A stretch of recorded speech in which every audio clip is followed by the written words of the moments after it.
Hello, Akik family. We believe you are going to be blessed by God's word today.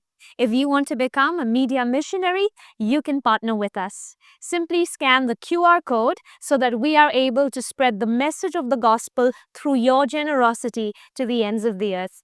Ashiq পৰিয়াল আমি বিশ্বাস কৰোঁ যে আজি ঈশ্বৰৰ বাক্যৰ দ্বাৰা আপোনালোক সকলোৱে ধন্য হ'বলৈ গৈ আছে যদি আপুনিও মিডিয়া মিছনেৰী হ'বলৈ বিচাৰিছে আমাৰ লগত পাৰ্টনাৰ কৰক জড়িত হওক এই QR কোডটো স্কেন কৰক যাতে আপোনাৰ উদাৰতাৰ দ্বাৰা আমি ঈশ্বৰৰ শুভবাৰ্তাটো জগতৰ শেষৰলৈকে সমভাগ কৰিব পাৰোঁ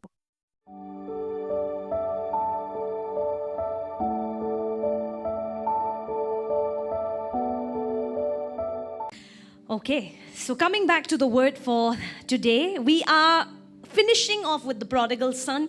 We have been doing in details about each of the individual gifts. We've talked about the robe of righteousness, which is a gift. What is righteousness? You having a right relationship with God. You cannot have a right relationship with God based on your own good efforts. Your goodness is not good enough for God. Okay, so Christ has to come and give you his goodness. Amen. And so righteousness is a gift. Come on, say with me. Righteousness is a gift. Amen. So 2 Corinthians 5:21. If I'm not mistaken, it's 2 Corinthians 5:21, which says that he who knew no sin became sin, so that in him we may become the righteousness of God. Can somebody confirm this for me, please? 2 Corinthians 5:21, or is it 1 Corinthians 5:21? Quickly, somebody can do that. But righteousness is a gift, okay? It's not something that you become or you get through your own good works, by feeding the poor or by, is it 2 Corinthians 5:21? Yeah. So, righteousness is a gift. Amen. You become righteous the day you believe in Jesus Christ. Jesus Christ wore your ganda papi kapda and he gave you his dharmikta ka kapda. An exchange happened. Amen. He took your sinful nature upon himself and he gave you his righteousness. He gave you his holy nature. That's what we mean by righteousness. It's a robe that is put on us the day we believe in Jesus. Now you are no longer God's servant. God does not look at you as a sinner anymore. But the minute he looks at a believer, he sees righteousness. He sees somebody with whom he has a good relationship. Amen. And this is a gift. This can be only possible through grace. Then last week we studied about the ring of authority. These are all gifts that the prodigal son's father gave to the son when he returns back home after making a mess of his life. Luke 15, you remember the prodigal son? Okay, much like all of us, you see yourself in him. He's the guy who was with the father and then he left the father. He spent all his money gambling on prostitutes. And finally, when the party was over, he realized that he's hanging out with pigs. And for Jews, there can be nothing more insulting than you being with pigs. The Jews consider pigs to be unclean.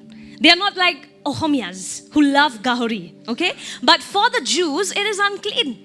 And so the prodigal son had hit rock bottom. He was in the lowest position possible. He was hanging out with pigs, eating the food that they eat, perhaps. And in that moment, he remembers, I have a father, and the servants in my dad's house are doing much better. So if I go there, at least my dad will never receive me as a son again, but at least servant ka naukri to mil jayega wahan pe.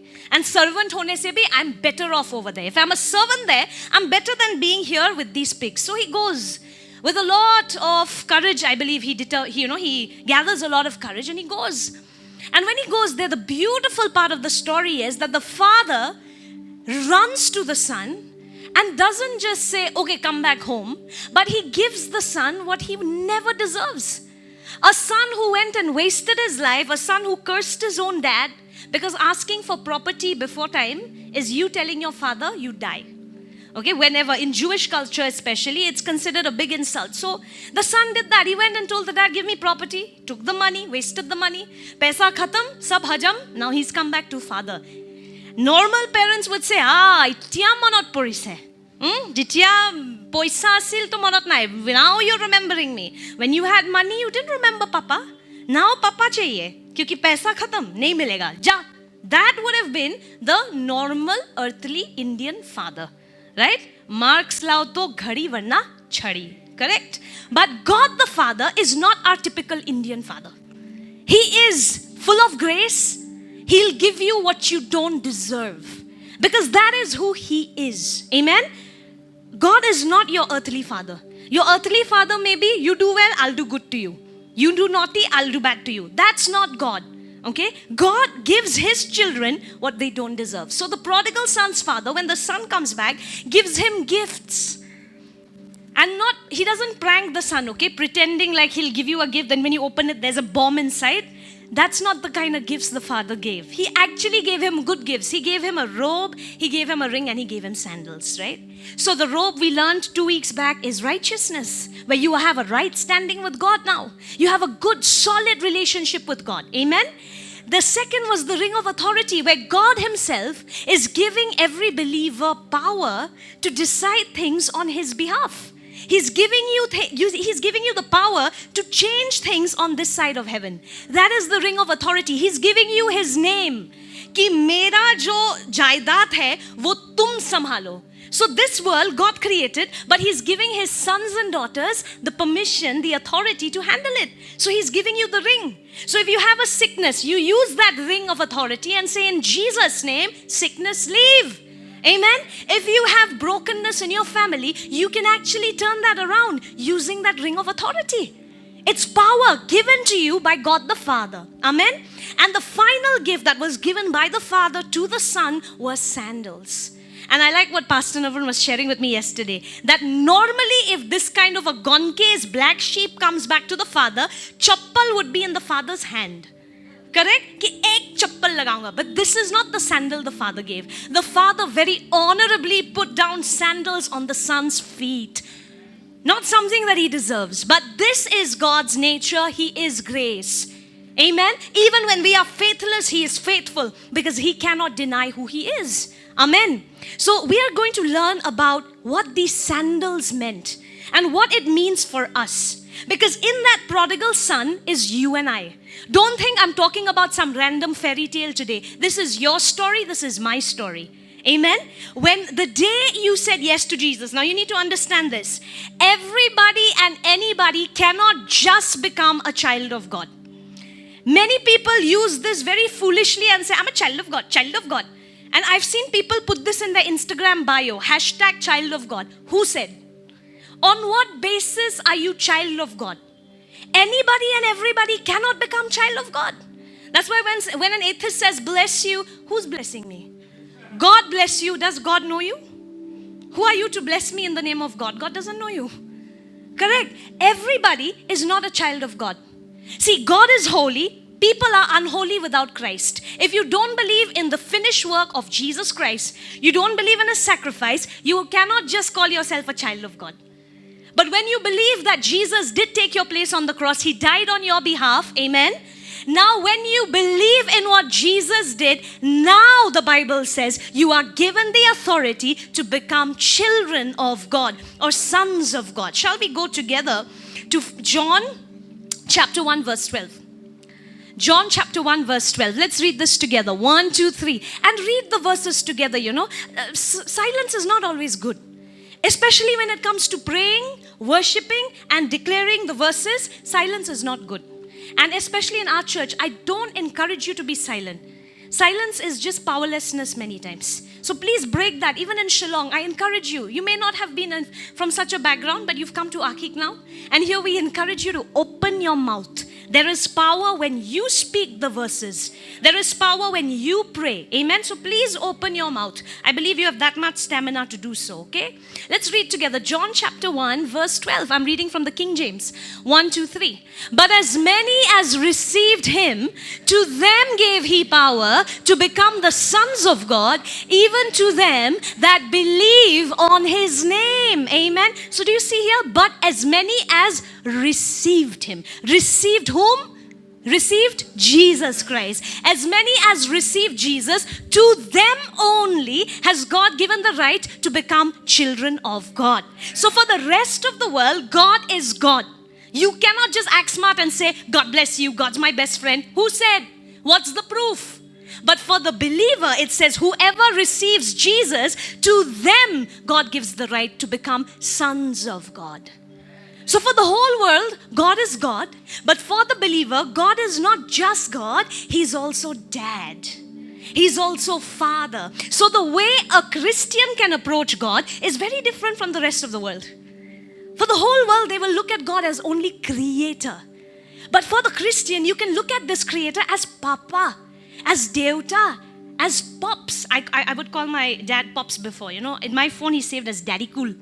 So you can actually approach God as your daddy. Amen. As your dad, as your papa, as your Devta. Amen. This is where Christianity becomes so different. It's not just about one person worshiping God. It's about a son and a daughter approaching Father God. God is Father for the Christian. Amen. So this is where it's so unique. This is not the privilege given to everybody. Because it says, as many as receive Him, to them only. Conditions apply. God gives the right to become children of God. So please don't compare your life to the rest of the world. What is happening with your non-believing families, what is happening with your atheist friends is not your reality. For them, God is God. For you, God is Dad. So your life is going to be very different from their life. Please don't allow the world to, set your expectations. Expect better because God is your Dad. Amen. So there's a difference now in the way a Christian approaches God. As many as receive Him, to them gave He the power to become the sons of God, even to them that believe on His name. See, because God is holy and He cannot just make any Tom, Dick and Harry His child. Okay, like for example, let's talk about a very aristocratic family. Everybody can't just go and become Papa. Kaun ho tum? Arey jao yahan se. Now we're talking about God who's holy, righteous, perfect. Can any sinner just come and sit on His lap and say, from today you're my dad? No way. You read the Old Testament and you understand God's standard of holiness is so high. Okay, without a mediator, without Christ, even going into His presence, we will die. That was His standard actually. Okay, but thanks be to God that through Jesus now we can approach God as Father. Whatever punishment was required, it is finished. Jesus took it all. Ek hi baar mein sab kuch khatam. Amen. His last words on the cross were, it is finished. Okay, so you don't need to go through that whole suffering, punishment anymore. It is finished. And through Jesus now, you have a new relationship with God. You look at Him as Father. Why am I talking about son today? Because these sandals actually symbolize sonship. And sonship is something that Christians don't understand. We are so, God has already elevated us to a higher position. Aapko CEO bana diya, aap abhi bhi chaprasi mein atak gaye ho. This is the problem with Christians. God has already given you the CEO position, but you're happy with being the peon. But God is going to break that mentality from our mind today. And once you can understand sonship, once you can understand that you are a son of God, you're a daughter of the Most High God, the way you live life will change. You will stop begging, you'll stop behaving like a loser, and you will walk in authority, you will walk in power. Amen? So, the symbolism of the Father giving these sandals to the Son, we need to go back a little to the Jewish tradition. According to the Jewish tradition, slaves don't wear sandals. Okay, if you're a slave, you don't wear sandals.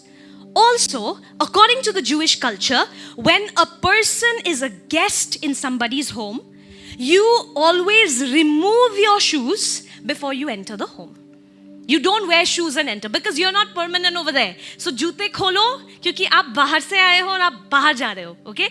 The point is this, I think many of us also do it at home. Right? Where the guests, especially the ghar ka people, wear chappal at home. But the guests always have to remove the sandals outside because they've come from outside. And again, you're going to go out, so might as well keep your sandals out. So the guests would also keep their shoes out, right? But in this case of the prodigal son, it's a very unique story because the son is coming bare feet. He's coming in as a slave, and the father is putting in sandals in his feet before he enters the home. Saying what? You're not a slave, even though you thought you are worthy of being a slave. Once a son, always a son. Amen. And you're not a guest in my house. You're not going to come and go. You have a permanent position in my family. That's why when the prodigal son came back with his dirty feet, he was with pigs. I'm sure he didn't go for pedicure before he came to meet his dad. In those dirty feet, God the Father puts back the sandals, saying, you're not a slave.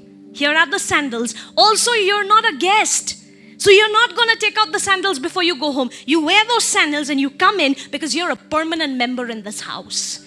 You're a permanent family member. Amen. So the day you and I say yes to Jesus, when you choose the path of the cross, let's see that photograph. When you and I choose to walk on the message of the cross, do you see the road? You see the road, it is shaped like a cross, right? So when you choose to believe the message of the gospel and you say yes to Jesus, now you come back to God the Father, not as slave, not as guest, but as son. Amen? Women, don't get offended. Son does not mean that you don't have a position. Son means that, see, in those days, you have to understand, only sons got hereditary power. Hereditary property was given only to son. And when Jesus comes back, the Bible says we will all be sons. Okay? Why? Because in front of God, there's no male, female. Everybody is going to get the same blessing, the same inheritance through Christ Jesus. Amen? That's why in the Bible it doesn't say daughter, it says sons, because all believers are going to get the same blessing from the Father. And women, don't be so offended, because the men are the bride of Christ. Okay, the men are going to be the bride of Christ. So figure that out. God has kept it very, equal. So for women, you have to, on this side, you are sons. Men, when Jesus comes back, you'll be bride of Christ. So God has kept it very equal. Okay, balance is there. So anyway, when the son comes back home, God puts in the shoes. The father puts in shoes in his feet, saying, you're not a slave, you're not a guest, you're a son in this home. Amen? So each of you, the day you believed in the message of the gospel, your whole relationship with God has changed. You need to believe this. You are not who you used to be. Amen? Before you were a servant, God was the master. Should we open the windows? With that help? Or do you want to feel like Shadrach, Meshach and Abednego? You want to go through the fire? And you'll see the fourth person with you. I think you can open the windows. It's okay. In Arunachal, it was hotter than this. The church was more cramped up. But we worship like that for, I think, about 5 to 6 hours. So we can take this. Can we take this? Yes. Praise the Lord. Okay. So these sandals are actually a new identity. The sandals are, don't look out. Pastor's here. Angels are not out there. Okay. Pastor's here. You look here. Okay. So these sandals talk about a new identity. Amen. The son came in as a slave, but the minute he returns to the father, he's now got a new identity of sonship. Sonship means what? You are sons. Amen. Do you understand what that means for you? You're not just ordinary people. You are not just some, children of so-and-so Bhattacharya, Kumar, Das, say some more, Sharma, blah, blah, blah, Dhar, sorry. You're not just that. You are actually, Nabarundhar, son of God. Sneha Mushahari, son of God. Christopher Rabha, son of God. Do you know what that means? Do you know what you have access to? If you're not going to renew your belief system, right, God can't work.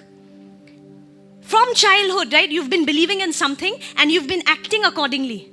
Ami Gorib hoy. We are from a poor family. So you've always chose the cheapest things. You've always eaten the cheapest food. Why? Because you believe, I'm poor. Then you said, somebody told you, now you are dumb. So you always believe, I'm a dumb child. So you studied that much only because mujhe kaha doctor engineer banna hai. I'm dumb. See, what you believe is what you behave like. Today, God wants you to change what you believe about yourself. Amen. You're not just whatever you were in your childhood or the labels that were put on you, but you are actually son of God, children of God, the Most High, the creator of the heavens and the earth. He's your dad. He's God for the whole world, but for you, He's Papa. He's Papaji. He's actually Papaji for us. Amen. What a privilege that we don't come to God as slaves. We don't come to God as servants. Amen. We come to Him as sons. Amen. Whoever believes in Him, whoever receives Him, Jesus, to them He gives authority to become sons of God. Amen. In the Old Testament, before Christ, nobody was a son of God, okay? The word son of God was used. It was used for angels because, anyway, that's a huge theological thing. Son of God means anybody created by God. So that term son of God was used for angels and demons in the past. But it never meant son as in family. Okay? So in the Old Testament, no matter how great these prophets were, Moses, name it, come on, Daniel, Joseph, or bolo, let's see how many Old Testament people you know. Elisha, Elijah, Abraham, friend of God tak usko mila. Okay? Then you have David. Even David could not call himself son of God. Okay? You know, these guys in the Old Testament must be craving to be where we are today. They actually want to be where we are today. They didn't get this privilege. They were still servants. See, Moses, if you remember the first encounter he had with God, Moses is the man, for those of you who don't know, through whom you got the 10 Commandments. Okay? To know more, come to our Bible study. Why should I tell you everything now, right? So in Exodus 3:5, Moses approaches God and he has a personal encounter with God, but it's not the same way that you and I encounter God. Because for Moses, God says, do not, let's read this together. Do not come any closer, God said. Take off your sandals, for the place where you are standing is holy ground. Ouch. Okay, God is speaking to Moses, but he's saying, Moses, you are not my son. I've called you for an assignment, so he's a servant, okay? And he's saying, don't come any closer. Take off your sandals. That means you cannot stand as a son in my position. You're coming as a slave, so take off your sandals. But what happens in the story of the prodigal son? Forget, don't come any closer. Father God is coming close. Old Testament is dur hato. जूते खोलो क्योंकि ये पवित्र भूमि है. Okay, is there somebody who speaks Hindi? I don't know why, but there's a lot of Hindi. So in the Old Testament, what happened was, you cannot approach God as dad. Okay, so there was still a distance, and God is telling Moses, sandals out, holy ground. New covenant, post Jesus, God is saying, "Ao jhappi pao." You understand? Jhappi. You all don't know jhappi? Jhappi is hug. This is the new covenant where God himself is putting sandals on your feet and he's giving you a hug. The whole relationship has changed. Not that God is not holy anymore. He's holy, but now he's made a way for you and I to be holy. Amen. And so now we can be family. Now we can be father, son, father, daughter. Amen. This is the sharp contrast between Old Testament and New Testament. Old Testament came through a servant, Moses. New Testament, New Covenant came through a son, Jesus. In one episode, God is saying, don't come close. Second episode, New Covenant, God is hugging the son. Old Covenant, God is saying, remove shoes. New Covenant, God is putting shoes. He's putting an identity of sonship. Amen? So you guys are not slaves. Can you say, I'm not a slave. I'm a son of God. Even women, okay? Remember, this kingdom is not about male, female. We all have the same access now. That's why we are all sons. Amen? So come on, say it. I'm a son of God. I'm not a servant. I'm not a slave. I'm a son of God. Amen? So please start relating to God like that. In John chapter 8:35, Jesus said, a slave is not a permanent member of the family, but a son is part of the family forever. Can you believe that? If you have genuinely put your faith in Jesus, you become a son of God. And even on your weekdays, God does not say, Chi Shivam, what a disappointment, back to slave. No. Once a son, always a son. Now God will not judge you and punish you like God would punish a sinner. Now he will lovingly correct the believer like a father would handle a child. How many of you are parents over here? Raise up your hands. Have your children ever messed up? Have they ever come home doing things they should not have? Come on, raise up your hand. Have they? And Auntie Rita, did you say, aaj se tum mere bete nahi ho? Get out. Once a son, always a son. Am I correct? So that's the same thing with the believer. And every true child of God will never use this as an excuse to sin. You will never use this as an excuse to sin. Why? Because now you have a new nature in you. You have God's nature. So even though you may sin, you may make mistakes because of your past habits, you stop enjoying sin and you want a way out. Every believer, that's how you know you're born again. A born again can sin but does not enjoy sin. A person who's not a born again can sin and enjoy sin. You saw how many bottles I drank. Wow. How many women I've slept with. Woo, I'm so amazing. But for a born again, you are ashamed. Shouldn't have done that. Everybody doesn't have this conviction, but the born again does. You don't enjoy sin anymore. And so when you sin, you don't have a judging father, you have a loving father who will actually lovingly help you to come back up. Amen? Because of your faith in Jesus. You're no longer a slave, but you're a son, member of the family forever. This should clear your doubts. Do I lose my salvation? Lose my salvation? Have you genuinely put your faith in Jesus? If yes, once a son, always a son. The only way to lose this sonship is if you stop believing in Jesus. If you say Jesus is nonsense, I believe in something else, then you can lose your sonship. But so long as you are in the Son, you will not lose your sonship. Do you understand what I'm saying? So long as you are in Christ, you will not lose your sonship. You can make mistakes, but the Father will lovingly help you to get up. But if you give up Christ altogether, for that, now there's no way to come to sonship. So how do you become a son? How do you become a son? Through good works? Just by believing in the Son. Amen? By believing in the Son, you become sons.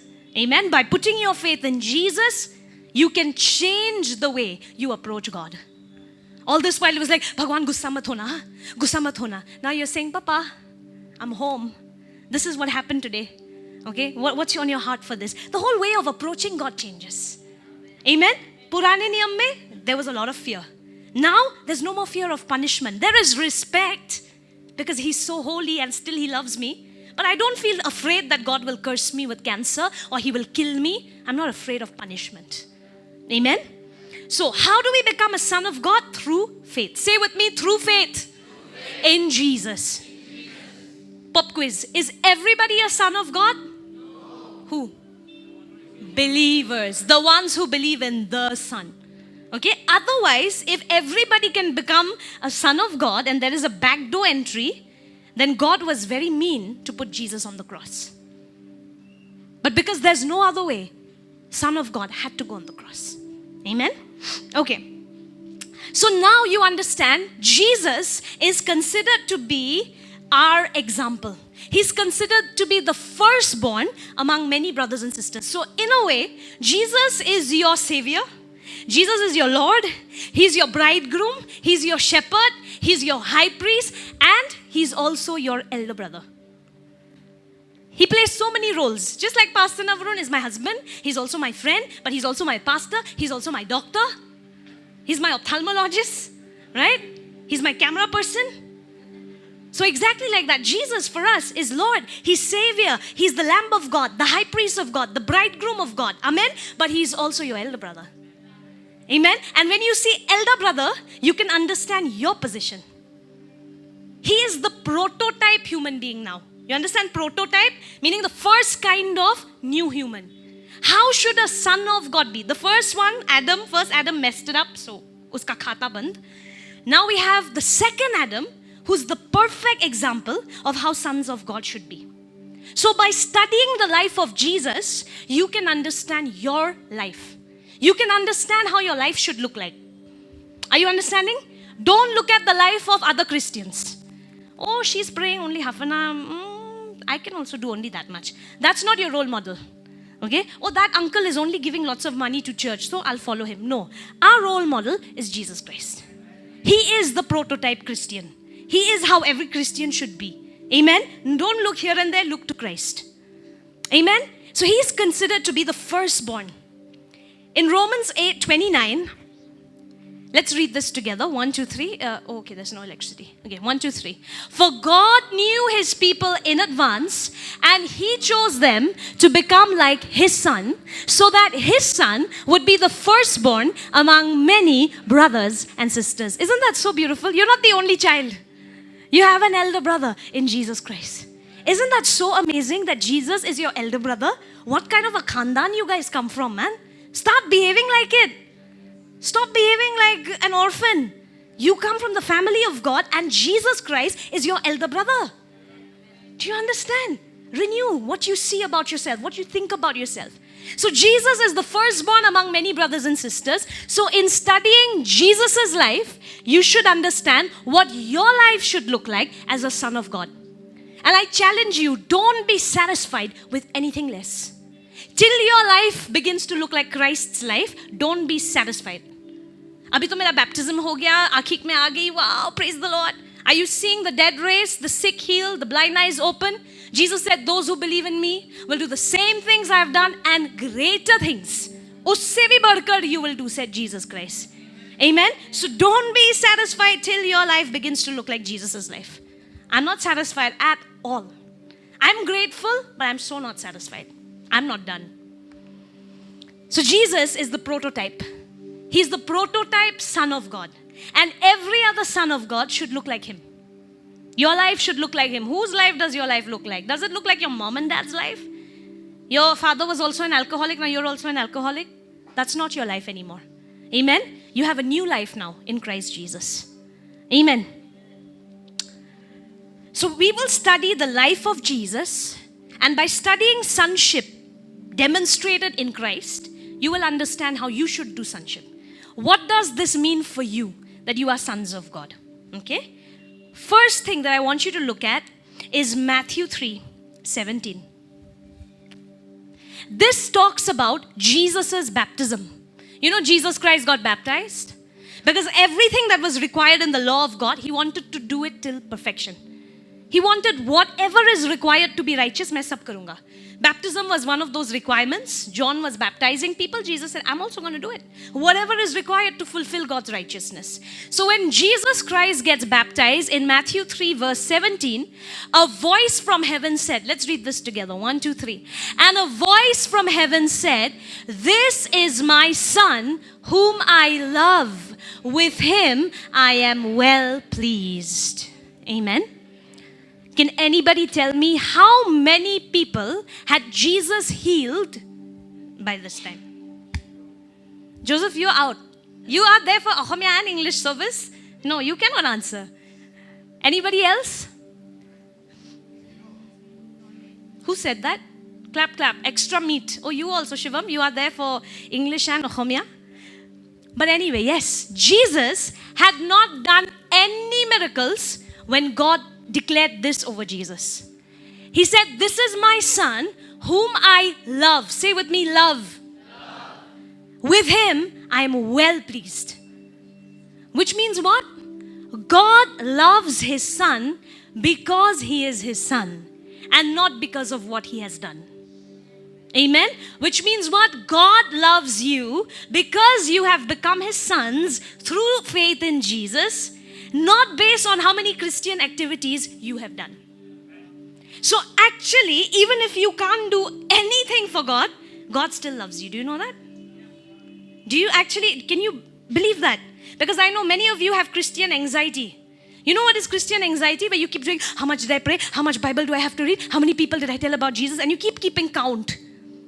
And on days where you feel like you performed well, you feel God is happy with you. Wow, Sneha, aji reach out korila, extra blessing.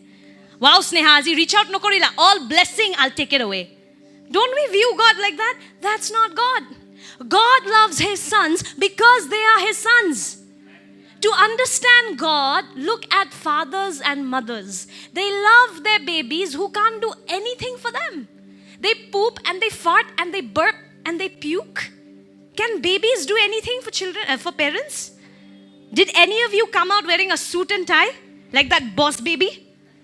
Nobody, right? Manikarnika auntie, how much has your daughter been able to do for you? But how much do you do for her? Why? She's your daughter, right?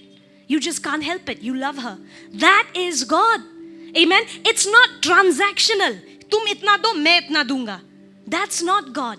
That's not a father. Amen. So God loves you because you are his son. And even though you may not do anything big for God on this side of heaven, he still loves you because you're his son. You're his son. Jesus, God declared this over Jesus, that this is my son in whom I'm pleased, before Jesus did a single miracle. So if any of you feel like, oh my goodness, look at Anuj, he's playing guitar, he's doing streaming, he's doing, wow, God must love him extra. No. God loves all people who have put their faith in Jesus equally. Amen? Because you're his son. He's well pleased in each of you simply because you're his son. Not because of what you can do for him. You cannot do anything for a God who has made everything. You cannot give anything to a God whose roads are made of gold. Pearls make his gate. At the command of his word, things are created. What can you and I give a God like this? Amen? But he loves us simply because we are his children. Amen? Not because of what we can do, but because of who we are. Say this, not because of what I do, but because of who I am in Christ Jesus. The last part, don't cut it out. It's not because of who you are. Nilanjana, wow, your hair is so beautiful, God loves you. No. It's only because we are in Christ. So long as you are in Christ. Apart from Christ, we can't approach God. Okay? Are you understanding? So in sonship, we don't do things to earn identity. We do things from identity. For example, Prince William, Prince, you know the royal family, right? Prince William and Kate Middleton, I think that's his wife. So they don't behave like royalty to become royalty. But they don't do some things, or they do some things because they are royalty. I think a pastor had once preached about this, how when Prince William and Prince Harry had to learn ice skating, okay? And everybody who was learning ice skating before them fell. So Prince William and Prince Harry told the instructor, please teach us differently because we come from royal family. And if we fall in public like this, it will be disgraceful for our whole family. Do you understand? It's not, I will skate well so that I become royalty. No. It's because I am royalty, I'm not going to behave like this. Amen? So do you understand? This is where sonship changes everything. Sonship is not laziness. Lethargy. Kuch nahi karenge abhi chodo. You will behave a certain way now because you are a son of God. The day I understood I'm a son of God, the way I treat myself, the way I treat people around me, everything changed. So long as I thought I was a girl from a broken family, I'm going to be broken, I broke everybody else. I was broken and I was just breaking everybody around me. But the day my mind changed that I'm a son of God, I belong to God's royal family. I'm not just anybody. I'm Sonia Bhattacharya, son of the Most High God, daughter of the Most High God. The way I behave started to change. What I used to do before, I don't do anymore. Okay, I had just started to swear. And then I realized, I'm a child of God. That shobha nahi deta. Those dirty words don't suit the mouth of royalty. I had just started to drink and smoke. Then I realized, hey, I'm a son of God. It doesn't suit me. And so I started to live above that normal standard. I started to go up to God's standard. Amen? Not to earn identity, but from identity. Are you understanding where I'm at? So now sonship changes everything. So why should I pray? Why should I fast? Not so that I become a son of God. But because I'm a son of God, I need to behave like that. My elder brother, Jesus, is the high priest. And I am priest. I think it's in 1 Peter, which says, you're all a royal priesthood. Every believer is a priest. Okay? And Jesus is our high priest. He's the main mukhya purohit. Priest, main priest. Since our elder brother is the high priest, we also are priests. We come from a priestly family. And so we should behave like that. Not so that I'm accepted by God, but because I am accepted by God, my behavior, my way of talking, my way of behaving changes. This is where sonship is different. Religion will teach you, do this, do this, do this, then you'll be a son of God. But the gospel is, you are a son of God. From that identity, now you start doing good things. Amen? That's the difference. That's the difference. Amen. Jesus really wanted us to know God as Father. So many names have been used for God in the Old Testament. Okay? Elohim, El Shaddai, Yahweh, El Roy. My goodness, there are endless words, names used for God. Each represent His identity. In a way, He's God the provider, the God my banner, the God who sees me. Okay? Every name given to Him represents His identity. But Jesus didn't focus so much on these names. There was one name that Jesus kept repeating, Father. Father, Father. The first time He taught His disciples to pray, He taught them a new way to talk to God. He didn't say Yahweh, He said our Father. And He didn't say my Father, He said our Father. Which means Jesus' father was the father of the disciples also. Amen? Do you understand? So Jesus' father is your father now. And Jesus used this Father, Father, Father more than 160 times in the Bible. He really wants us to have a revelation of God as Father. When you start understanding God as your Father, you will have so much rest, so much authority in your life. Amen? Why is it important for us to know God as Father? Because so long as, reason number one, okay? So long as you don't view God as Father, you will never enjoy intimacy with God. You can read the Bible, but the Bible opens up only to sons. The religious leaders, the Pharisees and Sadducees, could not understand scripture at all. Prophecies were right there in front of them. Kuch batti nahi jal raha tha unme. The prophecy alive, Jesus, was standing in front of them. They couldn't identify. So if you don't learn to look at God as Father, you cannot understand God's heart. You'll only be like a robot.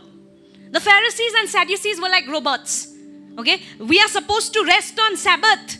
Okay, and there Jesus was healing people on Sabbath because he knew God the Father does not mind seeing his children healed on Sabbath. Jesus knew beyond what was written. He knew beyond the book because he knew God's heart. How? He approached God as Father. I've seen there are so many people who come to church. Some of you, the way you interpret the Bible, I feel sorry for you. You look so burdened, But then those who look at God as Father, the way they understand the Bible is so different. The new levels of God open up when you can approach God as Father. It's one thing to know the written texts, okay? Verse board memorize. You can memorize John 3:16. God so loved the world for he blah, blah, blah. It's one thing to memorize. It's one thing for these scriptures to come alive in you. Okay? That can happen only when you start approaching God as Father. You will know beyond what is written in the book. God is his book, but he's bigger than his book. So is that the Bible? Is that the Bible? What is the Bible, no? Yeah. See, this is all God. Okay? This is a book inspired by the very Spirit of God. But you cannot limit God to only this. There's more. He's so big. He's infinite. He's ever expanding. Amen? So to know the heart of the writer, you need to know God as Father. Jesus knew beyond the written text because he knew God as Father.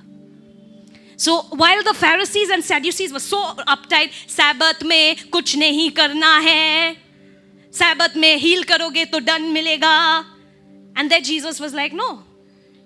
Sabbath was created for man. Man was not created for Sabbath. Jesus knew beyond the written. How? He knew God as Father. So a person who can understand God as Father, you will go so deep in God that the Bible will open up to you completely differently. Amen? And you will start seeing aspects of God. The way you look at the world, everything will change. The day you understand God is not just God, He's my dad. Fatherhood, knowing God as Father, releases intimacy. Amen? Which knowing God only as Creator will not. Are you with me? John 5:19. Jesus gave them this answer. Very truly I tell you. Let's read together. 1, 2, 3. Jesus gave them the answer. Very truly I tell you, the Son can do nothing by himself. He can do only what he sees his Father doing, because whatever the Father does, the Son also does. Nobody had healed anybody on Sabbath before. But because Jesus kept looking at God as Father, God showed him very intimate things that the prophets of old had not received yet. You understand? So knowing God as Father will help you go beyond the book. You will know the heart of God. One thing is to know the words of God. Another thing is to know the ways of God. These two things are very different. Some people in our church, you know the words of God. Vachan, you know the Bible very good. But you can't understand the heart of God. You can't understand the ways of God. So somebody there is sitting all alone and you're like, ha ha ha, laughing on your own. But you're not sensitive that God is actually looking at that person sitting all alone. You know the written word, but you can't hear his spoken word. You can't understand his heart. Why? You don't have revelation of God as Father. But when you start understanding God is my Father, the way you read scripture, the way you live life, everything will change. Amen? Number 2, knowing your identity as son protects you from being bullied by the religious spirit. Have you heard of this religious spirit? Religious spirit is basically, there are spirits, right? I mean, do I need to? There are spirits, okay? What you see is not all you get. What you don't see is more real than what you do see, okay? That's why at night, sometimes you can't sleep and you feel like there's something in the room, okay? Or sometimes when you're in church, you feel so powerful. It's the Holy Spirit. And in your room sometimes, what is it? These unseen things show up because there are spirits. Okay? So there is the spirit that theologians call the religious spirit, which is mainly a spirit that makes a person look more to himself. It focuses on what you can do for God.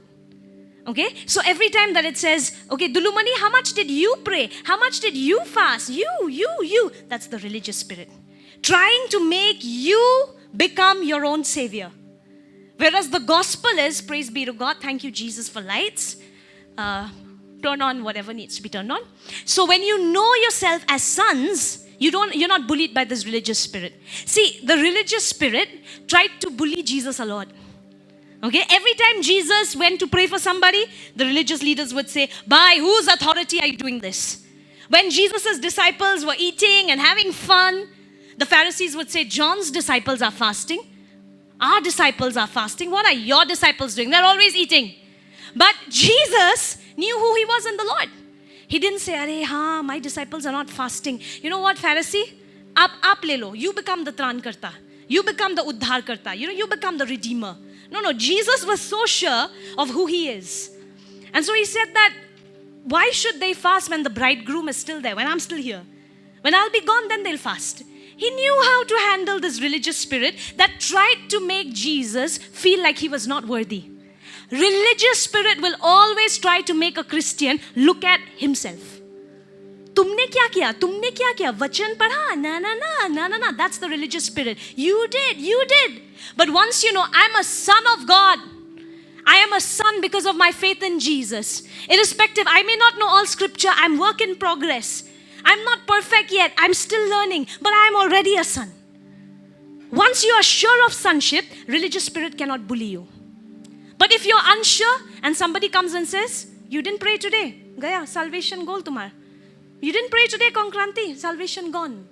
Now, if you don't know that you're a son, you'll say, now I have to be born again. You know, there are people who are born again and again. About 2,000 times a day they get born again.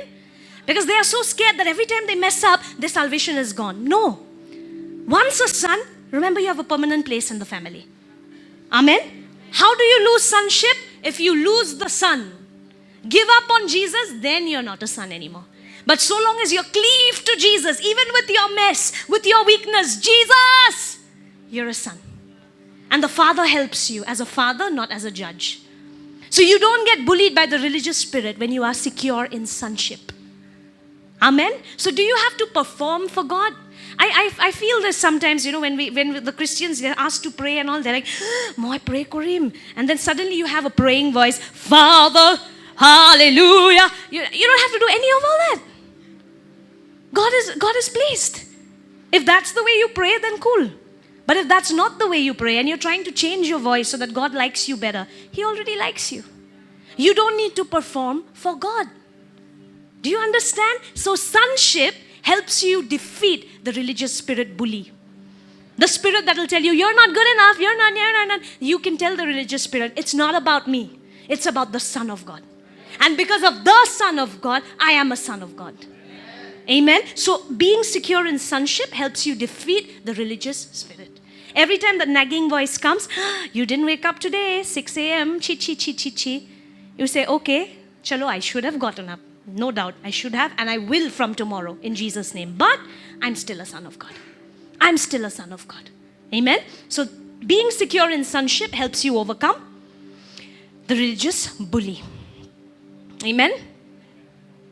In John 5, 39 to 43, you should read Jesus' savage replies to the Pharisees and the Sadducees. Love it. You search the scripture. Look at what Jesus is telling these guys. Okay, they're all clothed in black and white. That explains it. And Jesus is all full of color. Okay? And the Pharisees and Sadducees are all black and white. And I like what some theologians say. They were far. That's why they are Pharisees. And they were sad. So they are Sadducees. Okay? So that's good. That's true. It's true. So in John 5, 39 to 43, Jesus says, you search the scriptures because you think they give you eternal life. But the scriptures point to me. You see, Pharisees, Sadducees were not sons. So scriptures right in front of them, it's not opening to them. Because they don't look at God as Father. So the fulfillment of prophecy is working in front of them. Isaiah and David and whatever these guys prophesied, there is the prophecy working in front of them. And they can't identify. Why? Because they don't have revelation of God as son, as father. But the scriptures point to me. Let's continue. Yet you refuse to come to me to receive this life. Your approval means nothing to me because I know you don't have God's love within you. For I have come to you in my Father's name and you have rejected me. Yet if others come in their own name, you gladly welcome them. So Jesus is saying, koi fark nahi padna. It really does not matter to me. You don't have Dad's love in you. Your approval doesn't matter to me. And how could he put down that religious spirit? Because he had sonship. He knew, I am the beloved son in whom God is well pleased. So even the Pharisee and Sadducee think I'm not worthy, I am worthy because God said so. Amen? A son is always rested. A servant is always anxious. A son is always relaxed, rested. Not lazy, okay? By rested, I don't mean that I'll say, I'm a son of God. A son of God will behave like the father also. Jesus said, my father is always working. That's why I'm also always working. Okay, so father is not lazy. If you're really born of God, you cannot be lazy. Don't use sonship to make you lethargic. You've not understood then. Romans 8:15 says, for you, let's read this together. For you did not receive a spirit of slavery that returns you to fear, but you received the spirit of sonship, by whom we cry, Abba, Father. The Spirit Himself testifies with our spirit that we are God's children. Amen? So you are not slaves anymore. You don't have to be afraid. Even if you messed up, let's say you messed up, you don't have to be, punishment aega. That's not what you need to do. You come back humbly to the Father and say, Lord, I behaved below my identity. I behaved below my standard, Lord. Would you forgive me? And the answer is always yes. If you read 1 John 1:19, it says, when we sin, we have an advocate in Christ Jesus. Amen? Who fights your case and He's always there to forgive you. Amen? So you don't have to be a slave anymore. Now you can come to Him and cry out, Father, help.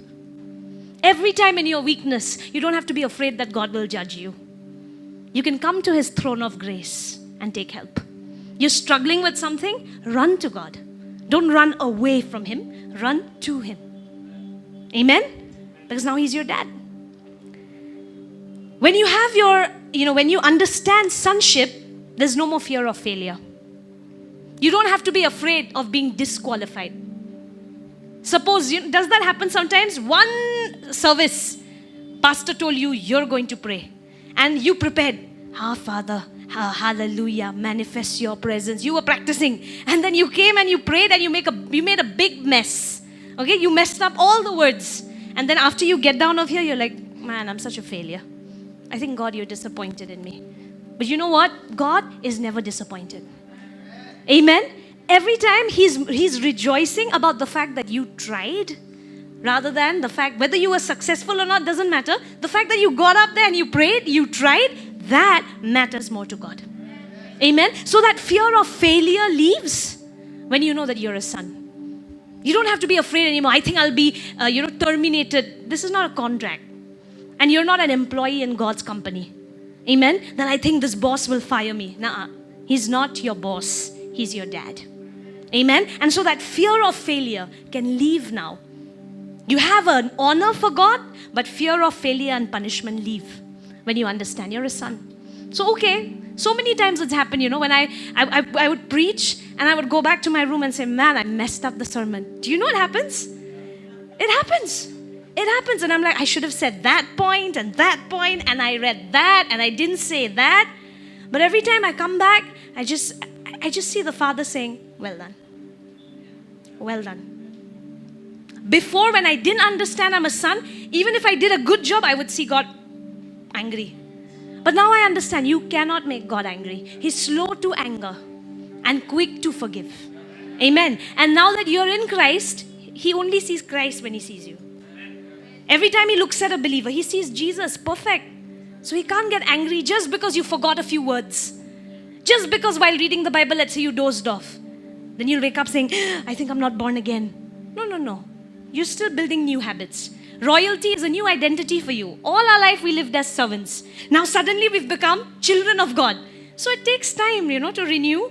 Like, suppose suddenly somebody comes and tells me, that you're like a billionaire. Now for me to start behaving like a billionaire, so that I don't ask the price, I don't bargain, I don't ask for discounts, it takes time. It'll take me time to renew my mind, correct? So all this while we were slaves of sin. Now post-Christ we've become sons of God. So it will take time to fit into this identity, to start behaving like the identity. Amen? But the good thing is, you don't have to be afraid of God rejecting you anymore. A slave is not permanent, but a son is permanent. Amen? Number 4, when you understand that you're a son, you will have no shame in serving. And this is one big problem we have in church, where we feel like, I'll do this, excuse me. Do you know who I am? Excuse, okay? You're like, moi kumud, I'll wash the commode. Hello? Have you seen my car? You seen the rings on my car? Okay? But once you know I'm a son of God, even if I'm washing commode, I'm a son of God. Even if I'm serving food as a son of God. Amen? Once you are secure of your sonship, there's no shame to serve. This is something which when I was reading the gospel, there's really, I was reading John, and John has written some things which no other disciple wrote. Some pieces that he observed. So in John 13, verses 3 to 5, let's read this. 1, 2, 3. Jesus, knowing that the Father had given all things into his hands, and that he had come from God and was going to God, rose from supper and laid aside his garments, took a towel and girded himself. After that, he poured water into a basin and began to wash the disciples' feet and to wipe them with the towel with which he was girded. What does it say here? Beginning says, Jesus knew his sonship. Jesus knew, I'm a son of God. Father has given everything to me. Amen. So even though right now I'm going to put a towel and wash the feet of the disciples, doesn't mean I'm a servant. I serve as a son of God. You understand? So if you ever had, those of us who don't come from believing homes, we may have these, chichi, moi korim. Ba, Pastor Sonia muk koise. Pastor has told me to go and give tea. Hello. We have that attitude problem sometimes. But the more you understand, even if I serve tea, even if I do jharu, I'm a son of God. Who behaves like this? People who are not secure of their identity. Ami sumne jharu chichi ba. Ki bhabise amak. We'll touch jharu. We don't know. You don't know which family I come from. Actually, you don't know which family you come from. That's why you're so insecure. People who are secure of their identity have no issues serving. Because no matter what I do, I am who I am. I am a son of God. Amen? So even if I'm serving, I'm washing feet, I remain a son of God. Jesus had no hassles washing fishermen's feet. He started with fishermen. Peter, dirty feet, smelly feet for all you know. I bet Peter's feet smelly. What do you think? He dipped his feet in rose water? No. Come on, these are men. Have you seen men's feet? On top of that, fishermen, okay? So these were rough people. And then Jesus is like, I'm going to wash your feet. He didn't say, Peter, pair dho. He said, Peter, main pair dhonga tumhare. I'll wash your feet, Peter. So Jesus had no hassle serving. Why? He knew who he was. He knew sonship. Amen? So I pray that our church will grow roots in sonship. Then you'll have no problem serving. Even if your duty today is standing on the door, you won't say, wow, Elder Rashmi has given me for the door. She doesn't know. Once you know, I'm a son, yeah? No matter what I do, even if today my duty is just, washing the cups, I'll do it as a son of God. That shame of serving is removed once your identity as a son of God is fixed. Amen? Number 5, quickly. When you understand that you're a son of God, you will be able to receive the inheritance you have in Christ. God wants you to lead a really good life. Do you know that? Do you think Jesus paid such a heavy price so that you can suffer again?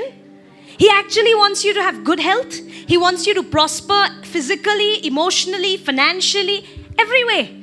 I don't think God really wants us to be poor. Imagine how will we fund missions if we have no money to eat? He wants everybody to prosper. That's why in the gospel, in the letters, it is written that I pray that your soul prospers. I pray that you prosper even as your spirit prospers. Right? So even as your spirit is prospering, let your soul, body, everything prosper. That is what I think Apostle Paul had written. Amen? So you need to understand, God wants you to have a good life. Say that with me. God wants me to have a good life.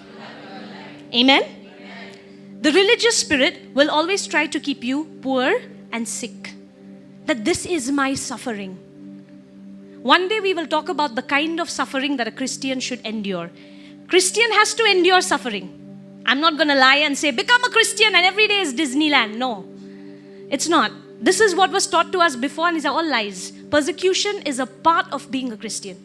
People laughing at you for your faith, you getting fired because you're a Christian. These are part of the Christian life. Don't be so shocked. But is sickness a part of the suffering? No.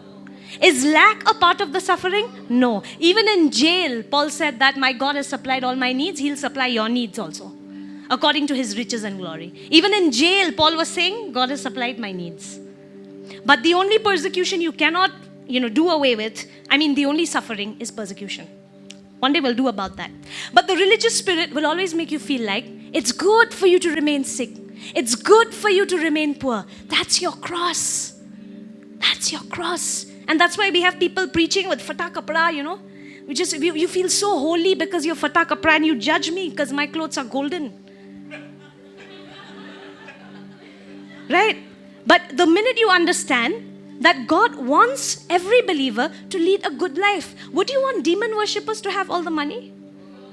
And then funding demonic projects? That's why we don't have one Dhanka Christian movie. One Dhanka good Christian song we don't have. Now we have, but some money was required. People had to pull in. So don't tell me God's plan for you is for you to be poor and die. He says, I have plans to prosper you, not to harm you, to give you a hope and a future. Psalm 1 says, those who meditate on God's laws day and night will prosper in all they do. So, kahan se you got this failure ka gospel? It's not there. But the religious spirit will always make you do that. It's good that you're sick. It's good that you're poor. Oh, this one is wearing fata kapra. She's so holy. Check her heart. If the heart is fata, even with fata kapra, she's unholy. But somebody could wear beautiful clothes, but they have a simple heart, a pure heart.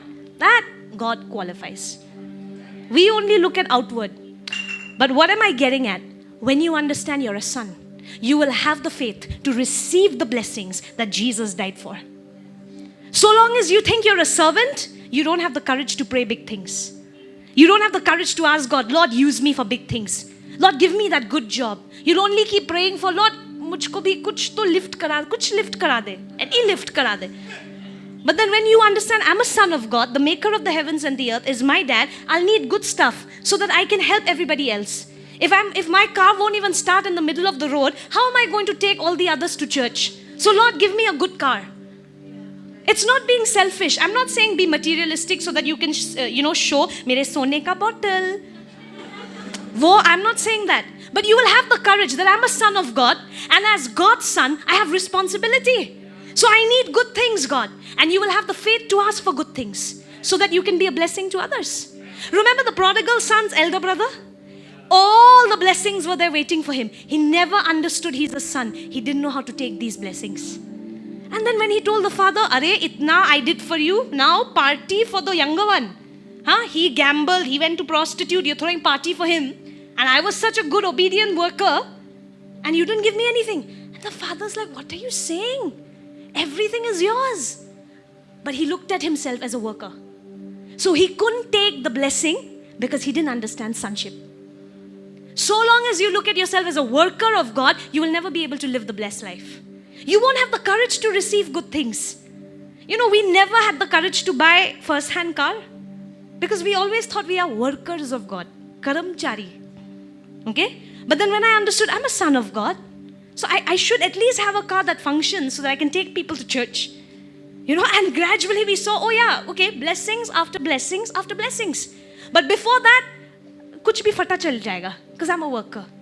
But now I understand I'm not a worker, I'm a son. So I deserve good things because of who my dad is.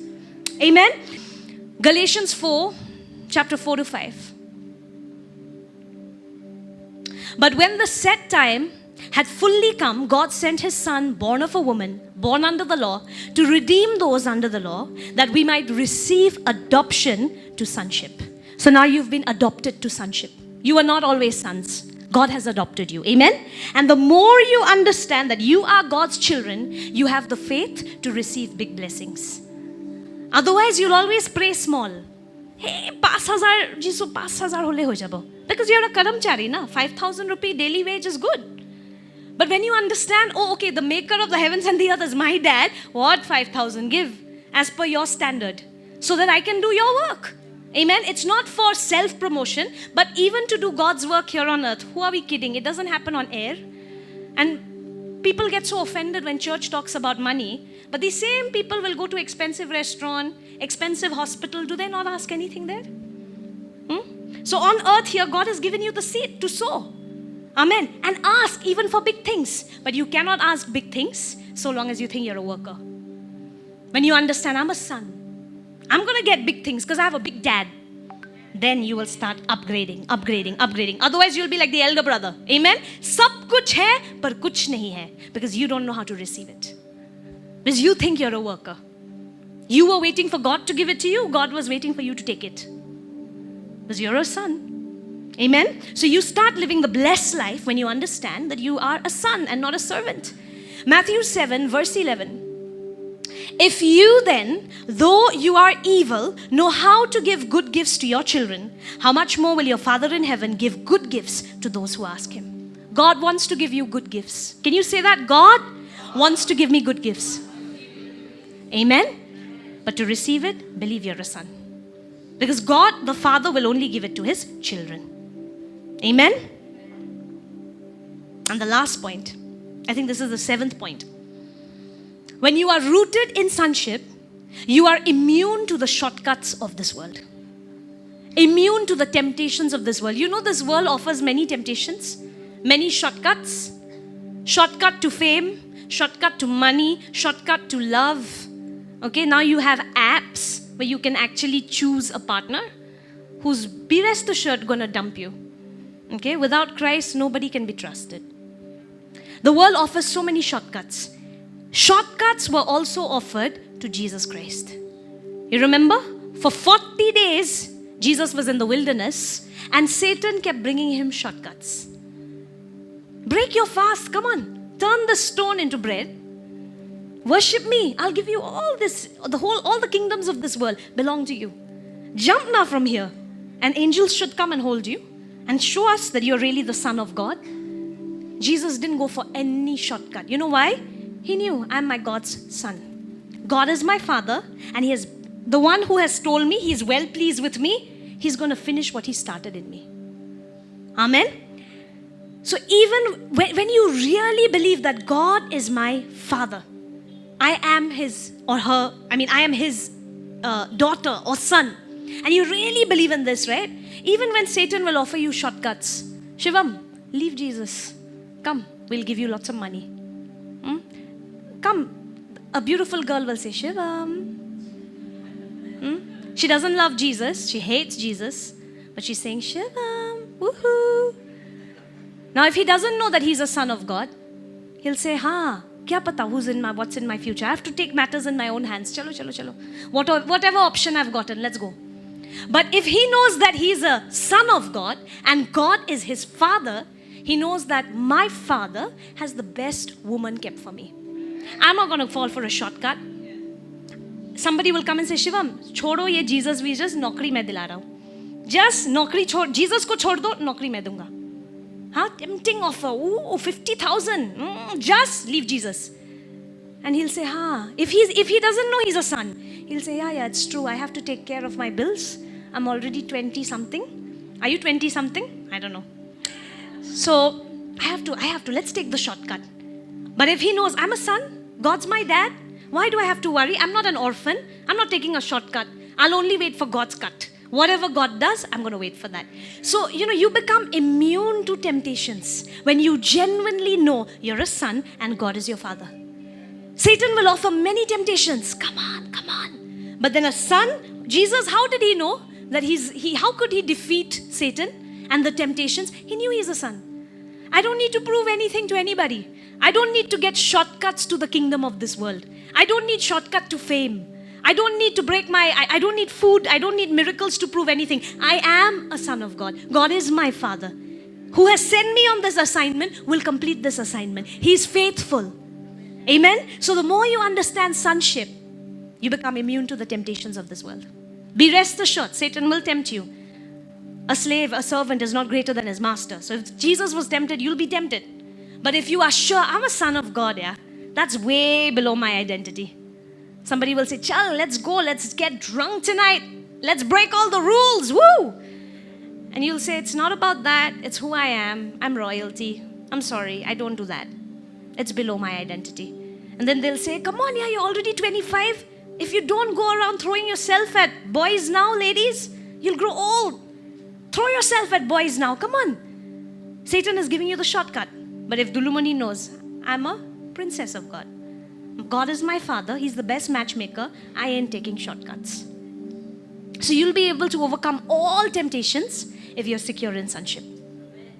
You're secure. I'm a son. God's my Father. He genuinely loves me. Amen? Then no matter how many temptations Satan brings at you, you remain firm. Amen? Amen? So remember, sonship changes the way you work. It does not make you lazy. Okay? Religion is work for identity. Sonship is, because you're a son of God, work from that identity. Amen? It doesn't make you lazy. Amen. Ephesians 2:10 says, we are God's handiwork, created in Christ Jesus to do good works, which God prepared in advance for us to do. Do you see this? We are God's handiwork, created anew in Christ Jesus, not just to sleep and go to heaven, but to do good works, which God prepared in advance. If you're not a son of God, no matter how many good works you do, you're doing it as a servant. But now, after becoming a son of God through grace, whatever work you do, it has value because you're doing it as a son of God. Amen? And it's always from rest because you don't have to prove anything. You're not doing it for identity. You're doing it from identity. So I'll pray because I'm a son of God. I'm going to not cuss. I'm going to speak good words. I'm not going to say dirty jokes. Not so that God accepts me, but because I belong to God's family. ये हमारे परिवार में शोभा नहीं देता. The way you behave begins to change. Amen? Sonship is not the license to sin, okay? But it's a way to live a God standard life. Amen? Romans 8:14, last. For as many as are led by the Spirit of God, they are the sons of God. Once you say that you're a son of God, people, it should show. It should show. You know, it actually shows, right? What kind of upbringing people have. It shows. You don't need to say much. It shows. People who've had a healthy home, it shows. People who come from broken homes, it shows. So now that you come from God's family, it should show. Amen? So you can't just say, I'm a son of God, and then behave like a son of the devil. It'll show in the way you behave. You know why? Because now you are born of His Spirit. Amen? And what hurts Him, you will not do. What pleases Him, you will do. As many as are led by the Spirit, they are sons of God. Amen? So if you say, I'm a son of God, I'm a son of God, it should show. Amen? It's not a license to sin, but a revelation of sonship helps us to lead a God standard life. Amen? It's an endless topic, and maybe, I don't know, we'll take one whole month, maybe one day to dig into sonship. But for now, let's all rise up. Let's stand to our feet. We believe you were blessed by God's word today. Don't forget to share this video with a loved one and also subscribe to the Yakik channel so that you stay updated with our latest uploads. আমি বিশ্বাস কৰোঁ যে ঈশ্বৰৰ বাক্যৰ দ্বাৰা আপোনালোক সকলোৱে আশীৰ্বাদ গ্ৰহণ কৰিছে। এই ভিডিঅ'টো শ্বেয়াৰ কৰিব আৰু সাবস্ক্ৰাইব কৰিবলৈ নাপাহৰিব।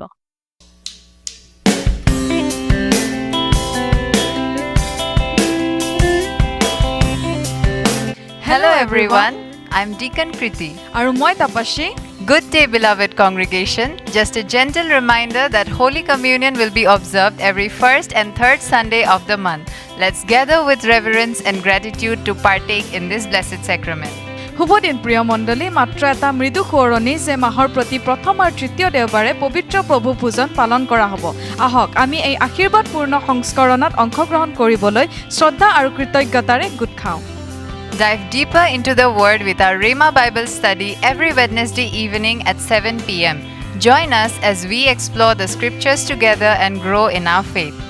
প্ৰতি বুধবাৰে সন্ধিয়া 7 বজাত আমাৰ ৰেমা বাইবেল অধ্যয়নৰ সৈতে বাক্যৰ গভীৰতালৈ যাওঁ আহক আমি একেলগে শাস্ত্ৰ অন্বেষণ কৰাৰ সময়ত আৰু আমাৰ বিশ্বাস বৃদ্ধি কৰাৰ সময়ত আমাৰ সৈতে যোগদান কৰক Don't forget to join us for our uplifting Sunday service at 9 a.m. and English service at 12 p.m. in our church hall located in Bhuya Mansion. Let's come together to worship, learn and experience God's presence.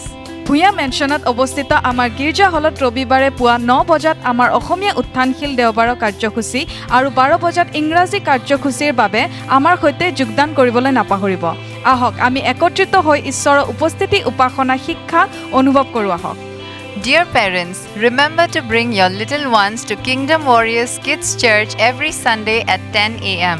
It's a wonderful opportunity for our children to grow in their understanding of God's love. সন্মানীয় অভিভাৱকসকল মনত ৰাখিব আপোনাৰ সৰু ল'ৰা-ছোৱালীক প্ৰতি দেওবাৰে পুৱা 10 বজাত কিংডম ৱাৰিয়াৰ্ছ কিডছ চাৰ্চলৈ লৈ আহিব আমাৰ ল'ৰা-ছোৱালীৰ বাবে ঈশ্বৰৰ প্ৰেমত বুজাবুজি বৃদ্ধি পোৱা এক সুন্দৰ সুযোগ Don't forget to visit our church gift shop located on the second floor cafeteria. Explore a variety of items that can enrich your spiritual journey and support the ministry of our church. গীৰ্জাৰ কেফেটেৰিয়াত অৱস্থিত আমাৰ search gift দোকানখনলৈ যাবলৈ নাপাহৰিব আপোনাৰ আধ্যাত্মিক যাত্ৰাক সমৃদ্ধ কৰিব পৰা আৰু আমাৰ গীৰ্জাৰ পৰিচাৰ্যক সমৰ্থন কৰিব পৰা বিভিন্ন বস্তুৰ অন্বেষণ কৰিব পাৰোঁ Thank you for your attention and may God's blessings be upon each one of you as we continue to grow together in faith and love. আপোনালোকৰ মনোযোগৰ বাবে ধন্যবাদ আৰু আমি বিশ্বাস আৰু প্ৰেমত একেলগে বৃদ্ধি পাই থকাৰ সময়ত আপোনালোকৰ প্ৰত্যেকৰে ওচৰত ঈশ্বৰৰ আশীৰ্বাদ হওক Praise the Lord.